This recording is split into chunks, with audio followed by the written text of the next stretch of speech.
पावसाच्या हंगामातील बदलामुळे द्राक्ष उत्पादकांच्या कामकाजावर परिणाम होत असताना बेदाणा प्रक्रियेला मात्र नवसंजीवनी मिळाल्याचे चित्र दिसत आहे.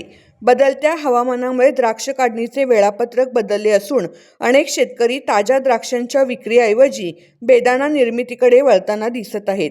परिणामी परिसरातील बेदाणा प्रक्रिया केंद्रांमध्ये हालचाली वाढल्या असून कामगारांनाही रोजगाराच्या नव्या संधी उपलब्ध होत आहेत. हवामानातील अनिश्चिततेला तोंड देत शेतकरी बेदाणा प्रक्रियेच्या माध्यमातून उत्पादनाला योग्य बाजारभाव मिळवण्याचा प्रयत्न करत आहेत, असे चित्र सध्या द्राक्षपट्ट्यामध्ये पाहायला मिळत आहे. पावसामुळे द्राक्षतोड कामगार महिला व पुरुष कामगारांची मोठ्या प्रमाणामध्ये हाल होत आहेत. पावसाकडे पाहून द्राक्षतोड कामगार महिला व पुरुषांची मोठ्या प्रमाणामध्ये धावपळ होताना द्राक्ष बागायतदार आभाळाकडे बघून जीव मुठीमध्ये धरताना दिसत आहेत. जनप्रवाह न्यूज.